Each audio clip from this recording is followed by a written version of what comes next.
వాతావరణ కేంద్రం తెలిపింది. ఇవాళ పలు జిల్లాలకు ఆరెంజ్ అలర్ట్ జారీ చేసింది. కామారెడ్డి, మెదక్, సిరిసిల్ల, జగిత్యాల, సిద్దిపేట, కరీంనగర్, సంగారెడ్డి, పెద్దపల్లి, ములుగు జిల్లాల్లో వానలు పడతాయని తెలిపింది. అయితే హైదరాబాద్ లో మాత్రం పొడి వాతావరణం ఉంటుందని వాతావరణ శాఖ చెబుతోంది.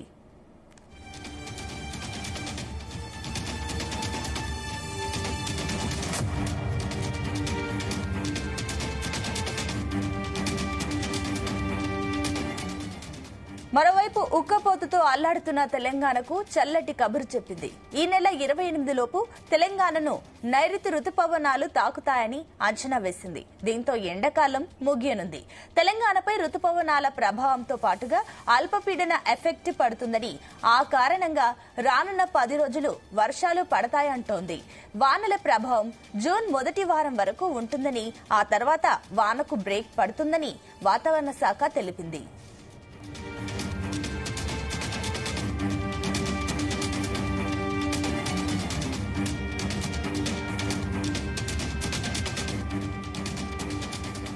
రైట్, ఇదే అంశానికి సంబంధించి మరిన్ని డీటెయిల్స్ మా కరెస్పాండెంట్ రాజు పటేల్ అందిస్తారు. రాజు పటేల్. Good morning Sunitha. తెలంగాణలో వర్షాలు కంటిన్యూ అవుతున్నాయి. రానున్న 4 రోజుల పాటు భారీగా వర్షాలు కురిసే అవకాశం ఉందని కూడా వాతావరణ కేంద్రం తెలుస్తుంది. ఈ రోజు పలు జిల్లాలకు ఆరెంజ్ అలర్ట్ జారీ చేసింది. కామారెడ్డి, మెదక్, సిరిసిల్ల, జగిత్యాల, సిద్దిపేట, కరీంనగర్, సంగారెడ్డి, పెద్దపల్లి, ములుగు, జయశంకర్, భూపాల్పల్లి జిల్లా, కుమ్రంభీం, ఆసిఫాబాద్ జిల్లా, నిర్మల్ జిల్లా, ఆదిలాబాద్ జిల్లాలో వర్షాలు పడే అవకాశం ఉంది. సో దీంతో పాటు ఈ జిల్లాల ప్రజలు కూడా అప్రమత్తంగా ఉండాలని కూడా అధికార యంత్రాంగం ప్రజలకు సూచించింది. గత వారం రోజుల నుంచి కూడా మనకు తెలంగాణలో చాలా చోట్ల కూడా వర్షం పడుతుంది. దీంతో కంప్లీట్ గా మనకు వర్షాకాలం సీజన్ ప్రారంభమైనటువంటి సందేశం చాలా స్పష్టంగా కనిపిస్తుంది. ఇక ఎండాకాలానికి ఎండు పడిందని చెప్పవచ్చు. ఇటు బంగాళాఖాతం ఏర్పడినటువంటి ద్రోణి ప్రభావం వల్ల తెలంగాణలో వర్షాలు కురుస్తున్నాయి. ఇన్నాళ్ళు వేడి ఉక్కపోతతోటి ఇబ్బంది పడ్డటువంటి ప్రజలు గత 4-5 రోజుల నుంచి ఉన్నటువంటి ఈ వాతావరణంలో మార్పుల వల్ల, చల్లదనం వల్ల చాలా రిలాక్స్ అవుతున్నారని చెప్పవచ్చు. తెలంగాణపై ఋతుపవనాల ప్రభావంతో పాటు అల్పపీడన ఎఫెక్ట్ పడింది. దీంతో మనకు వర్షాలు కురుస్తున్నాయి. ఇదే సిచ్యువేషన్ మరొక వారం 10 రోజుల పాటు ఉండే అవకాశం ఉంది. 4-5 రోజుల పాటు వర్షాలు కురిసే అవకాశం ఉంది. దీంతో పలు జిల్లాలకు ఆరెంజ్ అలర్ట్, కొన్ని జిల్లాలకు ఎల్లో అలర్ట్ కూడా జారీ చేయడం జరిగింది. సో నిన్న మాత్రము హైదరాబాద్ సిటీలోని కొన్ని ప్రాంతాలతో పాటు అటు పెద్దపల్లి, మంచిర్యాల, ములుగు జిల్లా, జయశంకర్, భూపాల్పల్లి జిల్లా, జగిత్యాల, సిరిసిల్ల, నిర్మల్ ఈ జిల్లాలో వర్షపాతం చాలా ఎక్కువగా నమోదైంది. దీంతో ఈ జిల్లా పరిధిలో ఉన్నటువంటి అమ్మకానికి సిద్ధంగా ఉన్నటువంటి చివరి దశలో ఉన్నటువంటి వరి ధాన్యాలు పూర్తిగా తడిసిపోయాయి. వర్షానికి కూడా వడ్లు కొట్టుకుపోవడంతో అన్నదాతలు పెద్ద ఎత్తున ఆందోళన చేశారు. నిర్మల్ జిల్లాకు సంబంధించినటువంటి ఖానాపూర్, అలానే సారంగపూర్, కడెం ఈ మండలాల్లో, బైన్సా ఈ మండలాల్లో భారీగా వర్షం నమోదైంది. దీంతో రైతులు ఆందోళన కూడా నిర్వహించారు. నిర్మల్ జిల్లా ఖానాపూర్ పట్టణంలో దాదాపు 3 గంటల పాటు రైతులు ఆందోళన నిర్వహించారు. తడిసిన ధాన్యాన్ని ఎలాంటి షరతులు లేకుండా, కోతలు లేకుండా కొనుగోలు చేయాలని డిమాండ్ చేశారు. ఎందుకంటే వరి ధాన్యం తడిసిందంటే అన్ని చోట్ల ఎక్కడైనా సరే వరి ధాన్యం తడిసిందంటే అటు మిల్లర్లు క్వింటాలకు ఒక 3 నుంచి 5 కిలోల వరకు కట్ చేస్తారు. సో దీంతో తరుగుపోతుంది కాబట్టి మాకు తీవ్ర నష్టం ఏర్పడుతుంది. దాంతో పాటు వరదకు కొట్టుకుపోయినటువంటి వడ్లు కూడా ఎక్కువగా కొట్టుకుపోయాయి కాబట్టి మాకు ప్రభుత్వం పరిహారం ఇవ్వాలని కూడా వారు డిమాండ్ చేశారు. మిల్లర్లకు ప్రభుత్వం ఆదేశాలు జారీ చేయాలి, ఎలాంటి కటింగ్ లేకుండా వడ్లు కొనుగోలు చేయాలని కూడా. సో ఇదే విషయము ముఖ్య ఉప మంత్రి ఉత్తమ్ కుమార్ రెడ్డి కూడా జిల్లా అధికార యంత్రాంగానికి, మిల్లర్లు కూడా ఆదేశాలు జారీ చేశారు. తడిసిన ధాన్యాన్ని ఎలాంటి కోతలు లేకుండా కొనాలని కూడా స్పష్టంగా ఆదేశాలు జారీ చేసినప్పటికీ కూడా అవి వాస్తవంగా అమలు కాని పరిస్థితి కనిపిస్తుంది. సో భారీగా ఈదురుగాలు వీస్తున్నాయి. ఈదురుగాలతో పాటు పిడుగులు, ఉరుములు, మెరుపులతో కూడా చాలా ప్రాంతాలు దద్దరిల్లుతున్నాయని చెప్పవచ్చు. ఈదురుగాళ్ల ప్రభావంతో భారీ వృక్షాలు నేలకూరి కింద పడుతున్నాయి. దీంతో ట్రాఫిక్ తీవ్రమైనటువంటి ఇబ్బంది ఏర్పడుతుంది. పిడుగులు పడడం వల్ల అక్కడక్కడ పెద్ద ఎత్తున మేకలు గాని గొర్రెలు గాని పశువులు కూడా చనిపోతున్నాయి. సో మొన్న తెలంగాణలో 4 పిడుగుపాటు గురై చనిపోవడం జరిగింది.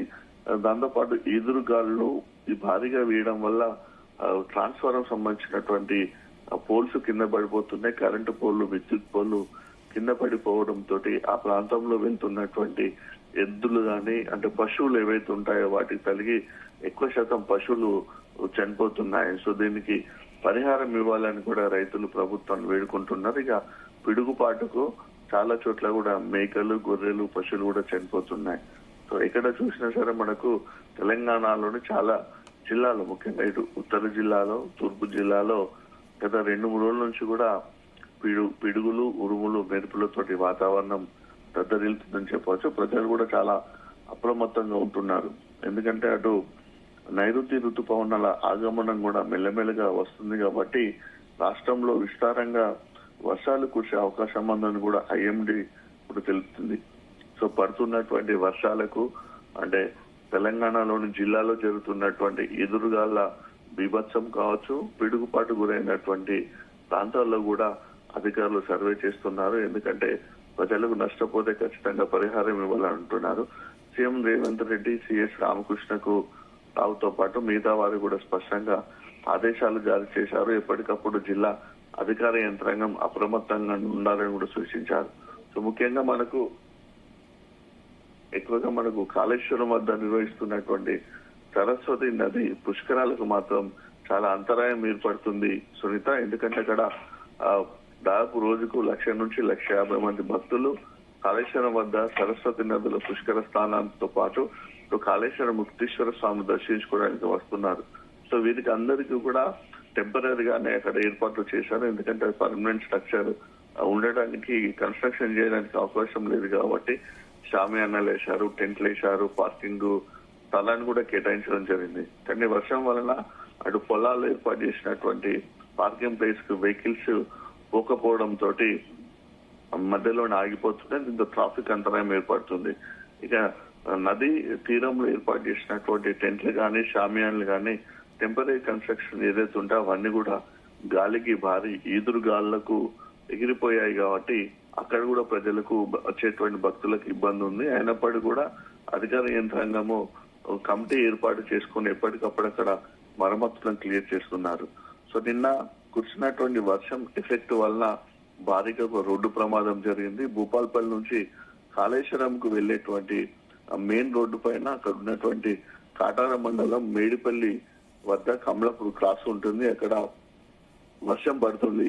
అంటే ఎదురెదురుగా వస్తున్నటువంటి వెహికల్స్ కనిపించకపోవడంతో కాళేశ్వరం నుంచి సరస్వతి నది పుష్కర స్థానం ముగించుకొని అటు భూపాల్పల్లి వెళ్తున్నటువంటి కారుకి భూపాల్పల్లి నుంచి కాళేశ్వరం పుష్కర స్థానం కోసం వస్తున్నటువంటి ఆటో ఎదురెదురుగా ఢీకొనడంతో భారీగా అక్కడ రోడ్డు ప్రమాదం జరిగింది. ఘోర రోడ్డు ప్రమాదం జరిగింది. రోడ్డు ప్రమాదంలో 3 మరణించగా దాదాపు 12 మంది తీవ్ర గాయాలయ్యాయి.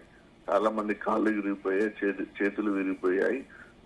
రక్తం ఎక్కువగా అక్కడ పడడంతో ఒక భయానక వాతావరణం నెలకొంది. అంటే మనకు వర్షం వలన రోడ్డు ప్రమాదాలు కూడా జరిగే అవకాశం చాలా ఎక్కువగా ఉందని కూడా నిన్నటి ఘటనతో చెప్పడం జరిగింది. కాబట్టి ప్రజలందరూ కూడా సిచ్యువేషన్ తగ్గట్టుగా ఎదురుగాలు వస్తున్నప్పుడు కానీ, వర్షం వస్తున్నప్పుడు కానీ ఎక్కువగా ప్రయాణాలు సేఫ్టీ పొజిషన్ లో ఉండాలని, సురక్షితంగా ఉంటే ఇలాంటి ప్రమాదాల నుంచి బయటపడే అవకాశం ఉందని కూడా అధికారులు సూచిస్తున్నారు. ఎవరికి వారికి సెల్ఫ్ డెసిషన్ తీసుకోవడం చాలా ముఖ్యం. ఎందుకంటే వర్షం పడుతున్నప్పుడు కానీ, ఎదురుగాలు వీస్తున్నప్పుడు మనం ప్రయాణం చేస్తున్నప్పుడు చెట్లు కూడా విరిగి కింద పడుతుంటాయి కాబట్టి అవి కార్ల మీద పడినా, ఆటోల మీద పడినా, బైక్ పైన పడితే కూడా ప్రమాదం జరుగుతుంది. కాబట్టి సొంతంగా అవేర్నెస్ ఎక్కువగా పెంచుకొని ఈ వర్షం ఎఫెక్ట్ ఎక్కువగా ఉన్నప్పుడు, ఎదురుగాల ఎఫెక్ట్ ఎక్కువగా ఉన్నప్పుడు ప్రయాణాలు చేయకపోవడము, సేఫ్టీగా ఉండడం ముఖ్యమని చెప్తున్నారు. దాంతోపాటు పిడుగులు పడేటువంటి క్రమంలో కూడా ఎక్కువగా చెట్ల కింద ఉండకుండా మైదాన ప్రాంతంలో ఉంటే సురక్షితంగా ఉండొచ్చు అని కూడా అధికారులు చెప్తున్నారు. సో ఓవరాల్ గా అయితే మరొక 4-5 రోజుల పాటు తెలంగాణలోని జిల్లాలతో పాటు హైదరాబాద్ సిటీలో కూడా వర్షపాతం నమ్మదే అవకాశం ఉంది. ఇందుకు తగ్గట్టుగా అధికారులు ప్రజలను అప్రమత్తంగా ఉండాలని హెచ్చరిస్తున్నప్పుడు కూడా ప్రజలకు కూడా కొంచెం అవగాహన పెంచుకొని ఎదురుదల ప్రభావం తోటి కానీ ఈ అకాల వర్షాల ప్రభావం తోటి కానీ సేఫ్ గా ఉండేటువంటి పొజిషన్ ఎంచుకోవాలని కూడా సూచించడం జరుగుతుంది సునీత. రైట్ రాజు పటేల్.